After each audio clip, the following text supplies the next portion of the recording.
All right, we're live. We're live. So thanks, Chris. Thanks, Chris, for being here. Hey, you're Appreciate welcome, the man. How's opportunity. it going, Lewis?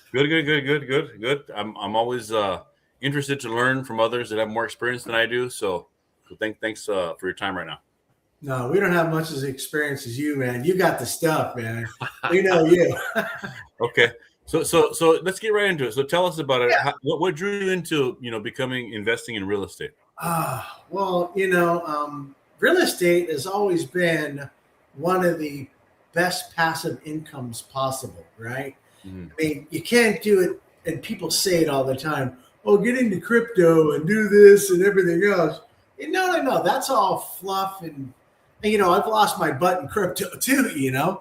$50,000, not too bad of a number, right? But I didn't want to continue down that path, and it was a hype. Then they had the NFTs. Oh, make your own NFT and get all this stuff done, and boom, that blew up in my face. 90% of the Monavie. Remember Monavie a long time ago? You got to buy the grape juice, and it looks like the wine bottles for $150 a bottle, and only take a capful a day.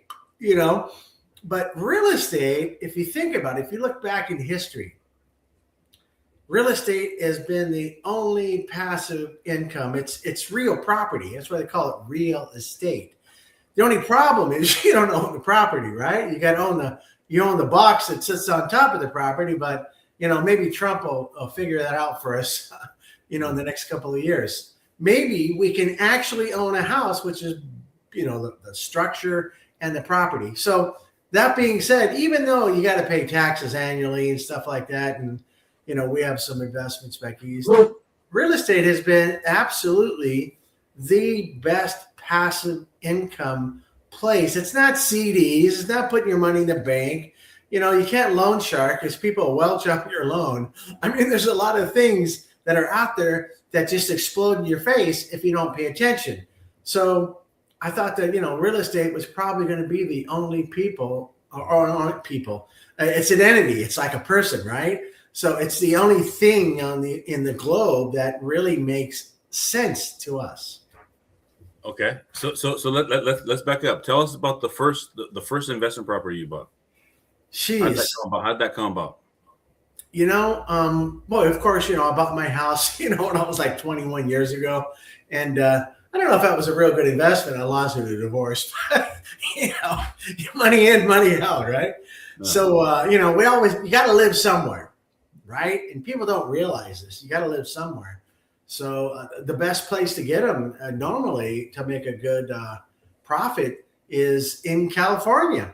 California probably has the best turnover. And, this was probably 15, 20 years ago when you can get a solid house for $100 and some thousand bucks, right? Now that same house is worth $1 million up on the hill. So to get into the business now, you really got to have a lot more money. You got to have a lot more, know-how. You got to have people on your side. You got to have the contractors. You got to do all this stuff the right way. California is probably one of the best ones out there, but, maybe not anymore. California is changing. But, the first one, that we got here was in California, and bought it at a really good rate 15, 20 years ago. And we just kind of did a buy and hold, rented it out. Okay. So you bought a property 15 years ago or 15, 20 years ago. Yeah. What kind of property was that? Single family resident, 3-bedroom, 1 bath. Okay. Northern California, just found a property company and just got them in there, management, and just kind of sit and wait. Okay. That's where you get your core money. Okay. All right, cool. So you bought a rental home. Now, how did you find that home? How did you end up going to Northern California? Well, I have a crystal ball that I usually carry. Right? And this crystal ball, I just rub on the top and it says, hey, buy the house right here. So there's various ways to do it, right? There's, you can search the internet, but there's a lot of unscrupulous people too. So, I hate to say it, man, don't buy from a realtor. No, you're the opposite, man. You're kind of investor, broker slash realtor. You got it all made up. But you want to get them at some of these places that really give you a real opportunity, and you could own the property the same day. Okay. So then you bought this at a foreclosure auction, or? Yeah. Mm-hmm. Okay. Yeah. Okay. And then Northern California, like specifically, for how did you? That was kind of the crux of stuff where it needed to be. And then you have Nevada when it was good. Now it's turning into a ghost town, So you might be able to get them pennies on the dollar over there now. But remember this, regardless of what people do, somebody has to have a place to stay. Yeah. Right? So if you give all the criteria that, gives them the ability to rent for not as much, you might have a good win-win. Okay. So that was your first investment property, was a foreclosure auction? Yeah. Oh wow. Okay. So you came into it with some resources too. Well, and those come from working hard. You gotta work for different things, man. You gotta have friends that are in investment. You gotta have, your mom, your dad, your rich uncle. You gotta put all that stuff into the top, and then you gotta take a risk. See, what the problem is, doing something like that is actually a big risk, because you don't know the outcome, and then you have all these liabilities, right? So it could be in your favor, and it could be not in your favor. So there are strategies that you can use, and I think you and I know a bunch of them now, and you just got to take advantage of that and just use it to the best of your ability. Okay, so you bought that foreclosure auction. It probably needed some rehab, some work, right? So how did you? Everybody's got to do it. You got to find a really good guy. You don't want to. Sometimes Pete in the pickup or Chuck in the truck, they might be able to do some good things, but sometimes they may not. As you know, the new real estate laws that changed, right? Now, when you're doing a rehab, you got to show permits. You got to have all the right stuff. So it whittles down those guys to about right here. And all this other stuff that's going on in the world right now is kind of taking the best hitters out of the ballpark. Yeah. And so, you got to rehab it. You got to pick the right person. You want to make sure that they're licensed and they have insurance just in case something goes south, and you can protect yourself. Okay.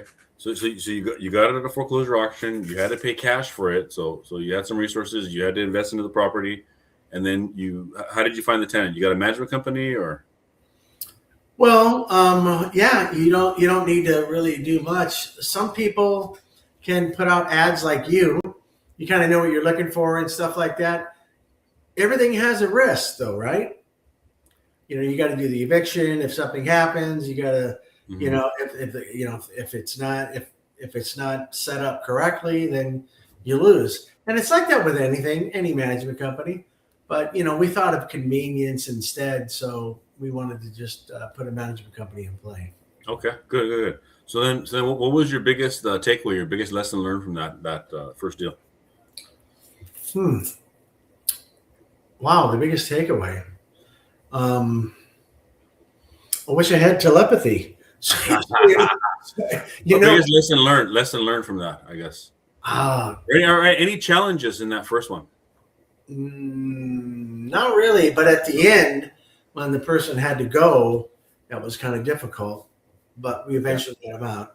But it's just you build relationships with people, right? Everything's great. Then you get to see somebody turn into Broomhilda.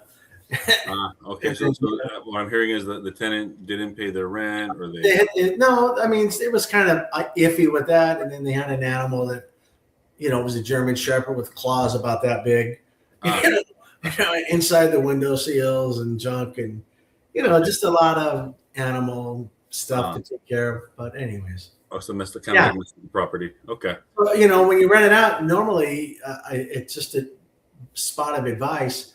No pets. But that then limits kind of your people, right? Yeah, that's true. So then, especially nowadays, a lot of people has that, like animals and stuff. 6 in one and half a dozen of another. Where do you or you can get a bigger security deposit. Mhm. which could cover the remediation of like carpet, flooring, and stuff like that if you need to go. You want to bet? It's 10 grand. Come on. Come on. Okay, so that was your first deal. That was a while ago. So then, since then, what was your second deal? Well, there's been a lot of stuff up Northern California that gave us that, 3 or 4 up there and then 1 in Nevada. And then all of a sudden, we said, maybe we should try it somewhere else.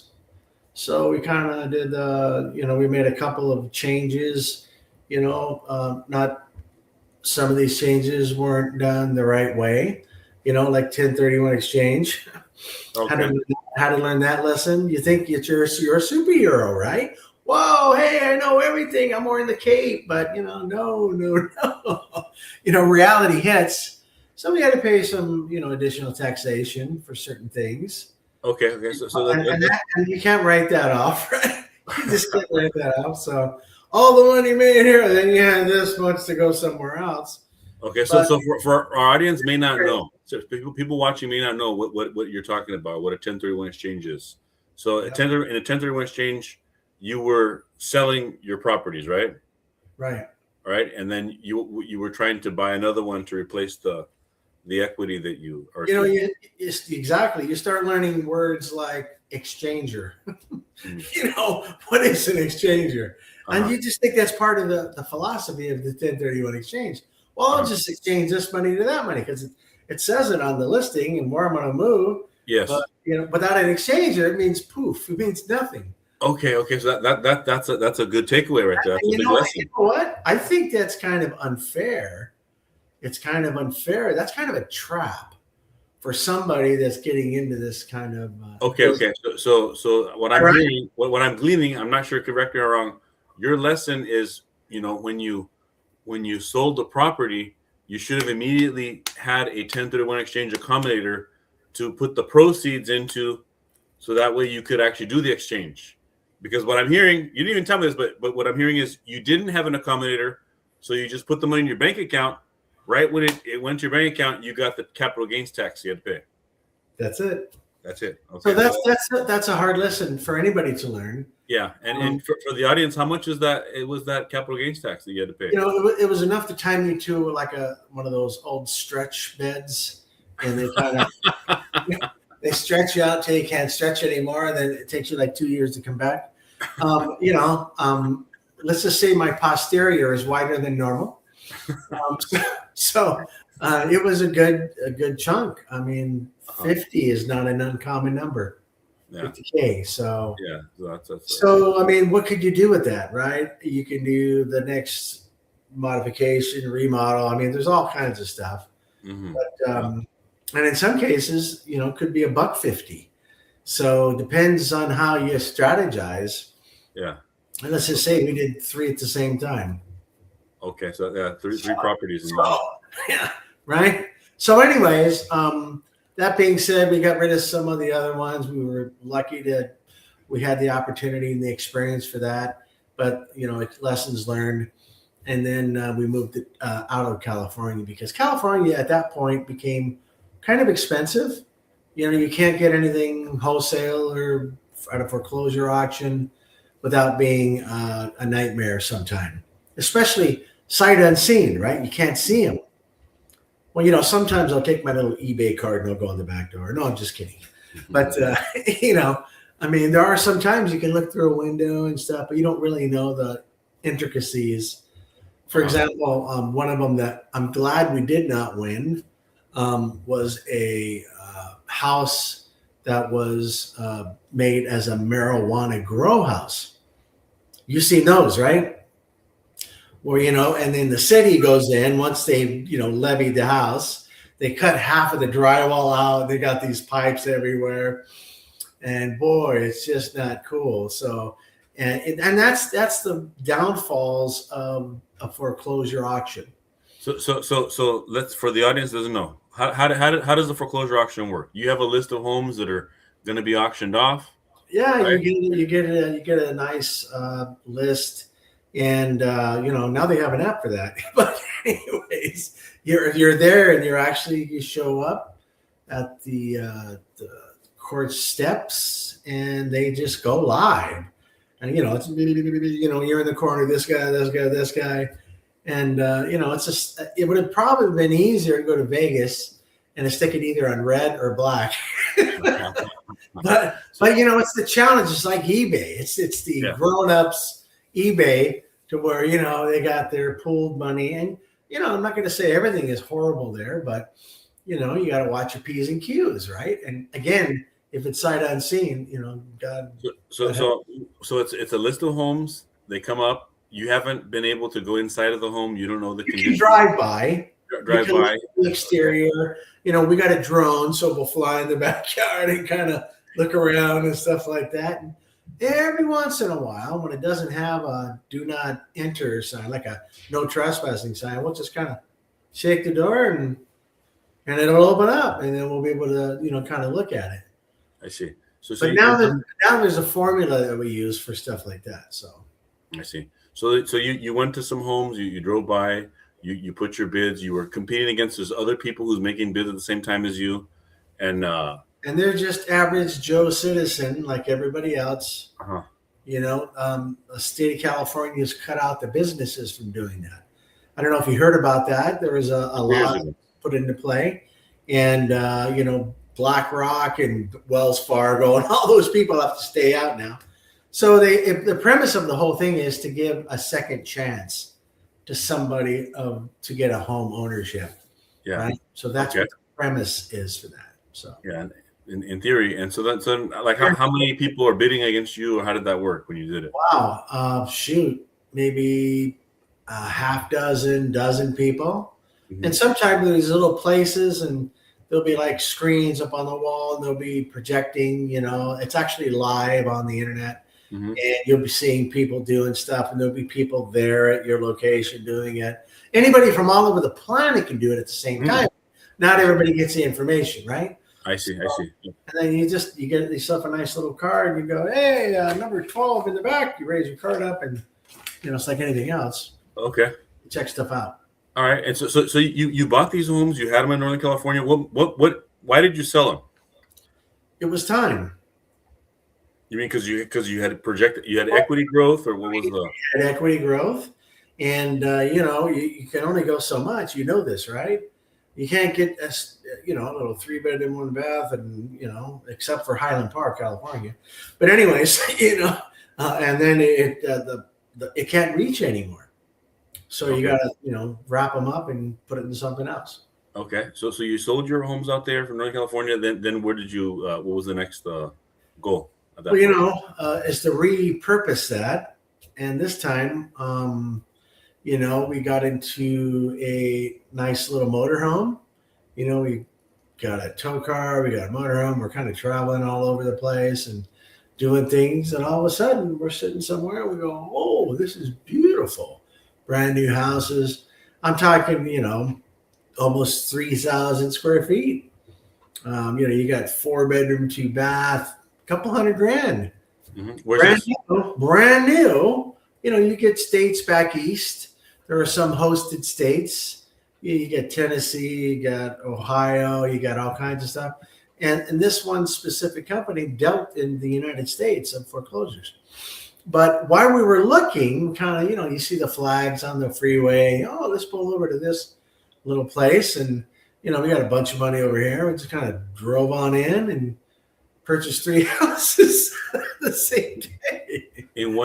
So at a foreclosure auction, you bought the 3 homes? No, we took that money, and then that's what we were going to do. We're planning to go to the next one, and then we saw this new build out in this area, and then they had the flags, and they have a model homes. These are brand new houses. Where at? And, over there in Tennessee. Okay. And we're sitting there like, oh my God. I wanted to see Elvis Presley anyway, so I got to see Elvis Presley, and all of a sudden we're looking around and these flags pop up. We're like, new development, interesting. So we walked over there and kind of drove the motorhome in. We're like, we could have did a Netflix series at that point, buying and sell houses. And so we bought 2 brand new ones, not even built, and the model home they were selling it out of. Okay. So we bought boom, boom, boom, and then we bought another one. in the same state. Okay, wow. And so let's back up because that's pretty interesting because there's a lot of folks that maybe have thought about that. There's a lot of folks that do that, me included. Us included. We have gone out of state like you and bought other states, and some people want their investment property to be close to them because then they can walk to the glow. How did you get the mindset of, hey, let me branch out to go so far away? Well, you know what? First and foremost, it was the value of the property. First, it was brand new, hadn't even been built. Secondly, the insurance rates back east are a lot better than they are here, right? I mean, in California, forget it. Now it's crazy, but so it just encouraged us to do that, and the rent was decent, So it was another buy and hold strategy. Okay. But newer houses. We didn't buy something in 1960. We bought it 2022, right? Okay.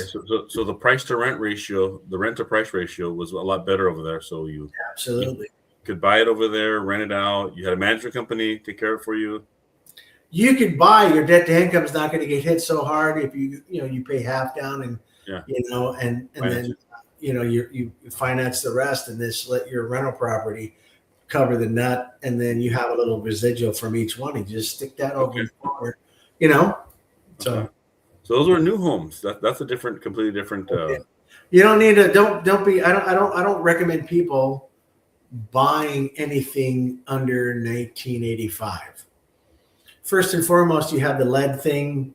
You've got the asbestos problem. Especially don't buy one of these places in LA, man. You're just like trapped. You're trapped. You're going to do something. Something's going to happen, right? And when LADBS or LADWP says, "Hey, in order to get that permit, you got to fix this, and this now." So there goes your livelihood. Back there, they were brand new. They were up to code. They were ready to rock and roll. PEX tubing. Who knows what PEX tubing is, right? I do. And I'm a general contractor. So, electric water heaters, not all this. There was no gas bill to worry about. We just had electricity. Electricity was cheap. And you're hooked up to sewer and water. The water's pretty cheap. Mm-hmm. And the big thing back there is just cut your grass. That's about it. Good. So you still have those? Oh, yeah. Okay, so rent out, and any challenges with being an out of state owner? You just get a good management company, really. They get a little percentage of the nut every month. Mm-hmm. So after everything's done, they send you the rest to your portal, and you just log in online and click, and download your money and do all the other stuff. So and then you hire a reputable company like Coldwell Banker, or a management specialty company like we have.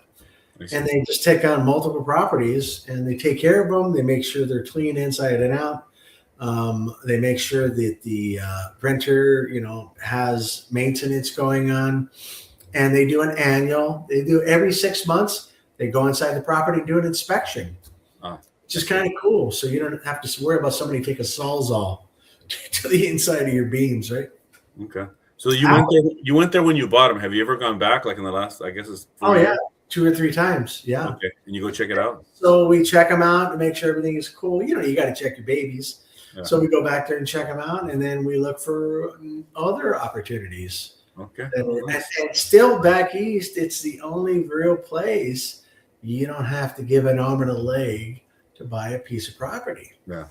You can't do it in California. Yeah, especially compared to here. Now, since then, you've come back, though. You've come back to California and done some things here.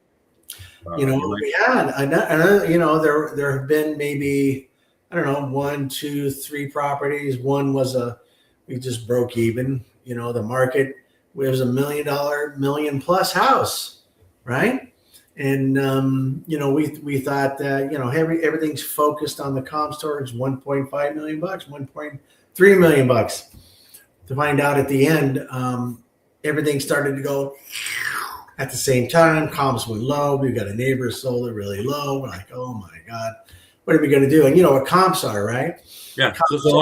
So you came back to California and you had the resources Yep. And so you went on more foreclosure auctions, right? That's what I'm. Absolutely. Right. Okay. So you got to keep doing it. You can't stop. You got to take your wins and your losses. We've had a couple of losses, but now we have a nice little win that's going on, and we're about 80% done. But again, it was sight unseen. So, it was, a beautiful house in Big Bear, California, 3-bedroom, 2-bath. To find out, there was some parameters, again, we should have went up there and saw it. I always recommend people now to go see it regardless and try to do what you got to do. We're into it for about $1.25 now. And at the end, we may make 60, 70, not bad, right? But it was a complete gut out and redo. And this person, inhabited this place, was a meth user.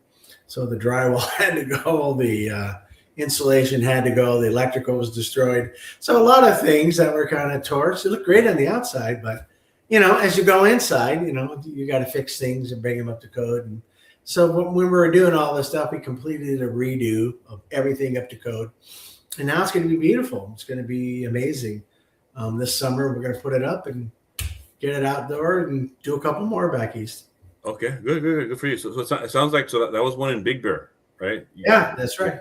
You put some. There was unforeseen, I guess, damages that you didn't expect that you'd have to address. Well, everything was okay until you find out the guy we're evicting, and that was a cash for keys opportunity.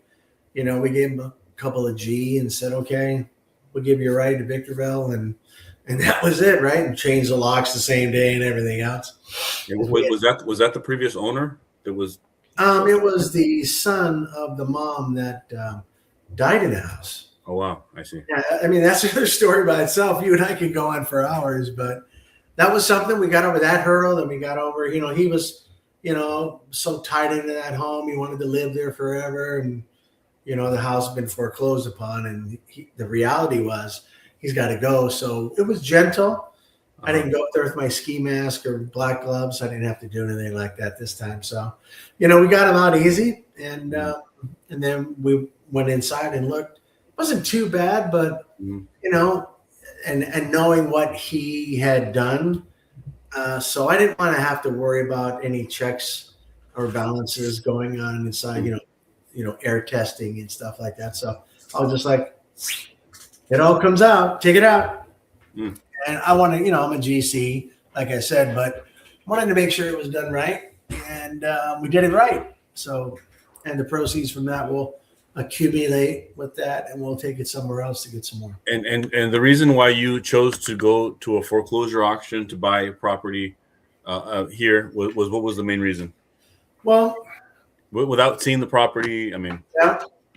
Listen, when you go to people that get into this, they're going to go to their friends and family and associates that are in the real estate business, right? That's their quickest link. It's not always the smartest link. I'm not saying that the real estate people don't know what they're talking about, but you're not going to get it at wholesale. You're not going to get it at a more favorable rate. They're more interested in, selling you the house and making their 3 to 6%, whatever it is, and moving on. And, something like that, unless it's your primary resident as an investment house, you're not going to make a lot of money. And then when you sell it, you got to repeat the process all over again. So, people try to go that way. Then they Google, oh, we're going to get wholesale houses. And they fall into these traps to where some of these companies are setting them up for failure. So we just had to learn and do a lot of study. And all of a sudden, we found the right methodology to do it. We did, because, you and I have a friend, his name's Victor, right? And he went and did something with some lady who was a real estate lady. She went to his church and, got him in this self-made contract. It wasn't even one of the one from online, the real estate industry. It was like somebody made up, in Word. And then he signed this thing, and he ended up paying $20,000 to get out of it. Oh, I'm wow. just like, wow, man, poor guy. I'm just like, you got to be freaking kidding me. And this was a friend that he knew that went to his church that happened to be a realtor. Yeah. So I'm just saying. So veer away from those things, and link up with people that have really done this a bunch of times. Okay. So No, you're giving a strategy for someone that has resources, right? How about someone? I mean, there's other like this. No. listen, I mean, if you have resources, it's pretty simple, right? It's all about knowledge is power and picking the best opportunity. That's kind of, once you get to that level, it's not too hard. But And for you, the foreclosure auctions have been a good opportunity you've taken advantage of in California. Well, let's listen to this. You get a list of hundreds of them. It's like a kid going to a candy store. You just can't. You're like, wow, look at all these places. And then once you realize that this is not only a great state to get them in, that if you go elsewhere, wow, those are a lot cheaper. I've seen them for 50,000, 70,000. Houses built in the 80s, 90s, 2000s. And then, things start to change and you really get good at that. And then you start getting lists like this. Mm-hmm.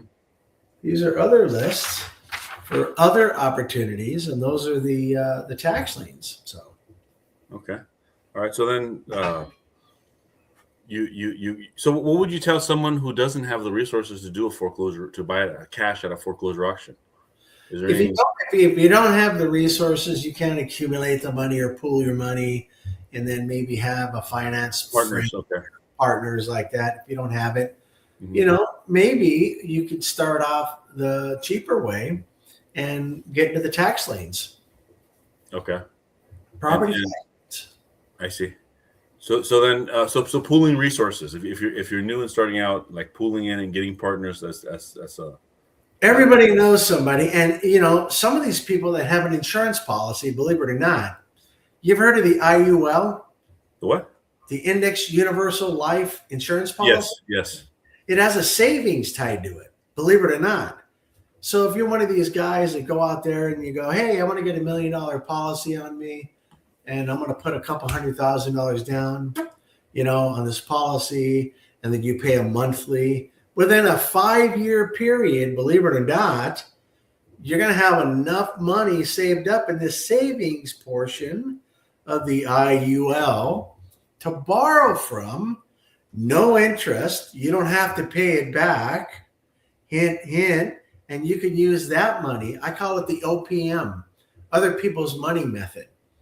If you got a great life insurance policy, you might be able to pull out from that and direct it somewhere else. They don't care what you do it with or for, just as long as it's not. I think it can't be involved in a felony, crack or something like that. But you can take that money and use it to your advantage. Okay, so getting partners, you potentially using your life insurance or insurance policies to potentially like retirement account to help you to get started. Now, if you were to go back in time, because you started to kind of right. How would you do anything you do differently if you were to go back in time and start over? I probably, because the first place that I purchased, I'm into it for 30 years or 20 something years, I probably would have did an aggressive HELOC on it. Probably pull the money out of the principal and just pay a monthly on the HELOC, maybe a 10-year HELOC to do that. That way I don't have to borrow from anybody else. You learn your lessons first, you get your strategy going, and then you pull it out. And I probably would have invested back east instead of in California. Oh, okay. So you would have. I see. So let me just make sure I understood. So you would borrow it off your primary residence, use the equity from your primary residence to use that for your investment. Absolutely. And then less is more. So if you do it back east, it would have been a better opportunity for you. Okay. And then why would you borrow off your primary residence? Why would you? It's already there. You've been paying on it for years. You've gained this equity, and there are some really good companies out there that will give you a good rate. and they will give you the opportunity that they can do 10 years. And, if you can, and then once you're done with that portion, you can do a refi. I don't know, is there loans now out there going to 40 years? I mean, they're out there, right? I mean, you can go as deep as you can. And now that I think the interest rate's going to come down, it's a perfect time. Okay. I would advise anybody that wants to be a strategist when it comes to real estate to definitely link up with your team and then do something that way. I see. Okay. And and also you get the tax write-off, right, off your primary residence or the mortgage interest. Exactly. It's benefit after benefit. So okay. So you would do differently is borrow off your primary residence and immediately go out of state. Absolutely. And because you don't think of these things, right? And then it happens. You're like, oh, dang it, man. And then after the fact, 10 years down the road, you're going, wow, we should have did something over there. Mm-hmm. Okay. Now, for someone, let's just say is thinking about doing that. Let's just say somebody did you ever do a 1031 exchange, or you were just intended to and never did it? Yeah, exactly. Intended. Okay. So then, and I heard the lesson learned was like, so let's say people out there have investment property here in Southern California. Mm-hmm. Like they may want to consider doing what we did. We sold in Southern California and then bought out of state.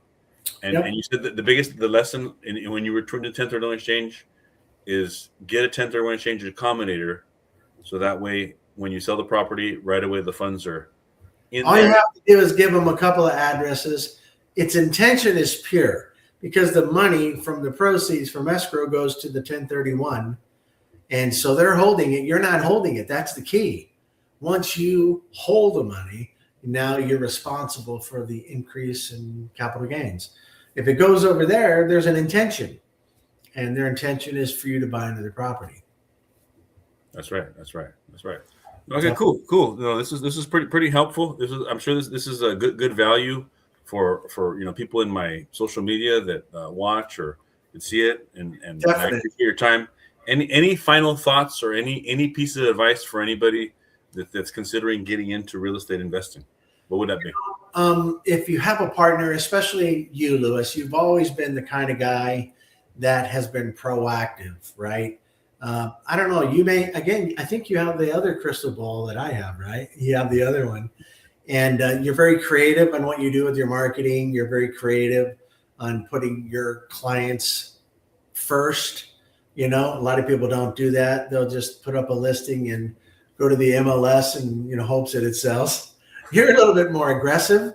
You like to go the distance. So I would definitely partner up with somebody like yourself who has, some life experience and, put their best foot forward, because if you don't, you're going to end up making some mistakes. But anything is possible. We've done it. It's not too difficult, but you got to be strategic. And, if you can't start off the right way, you get into something like this. Get into some of those tax lien sales, and then crawl, walk, run, right? Do it as a group. We'll need to have another session on the tax liens and how that's going. Let me know, brother. I got all kinds of info for you here. I appreciate it so much. Okay, Louis. All right, thank you. You got it, my friend.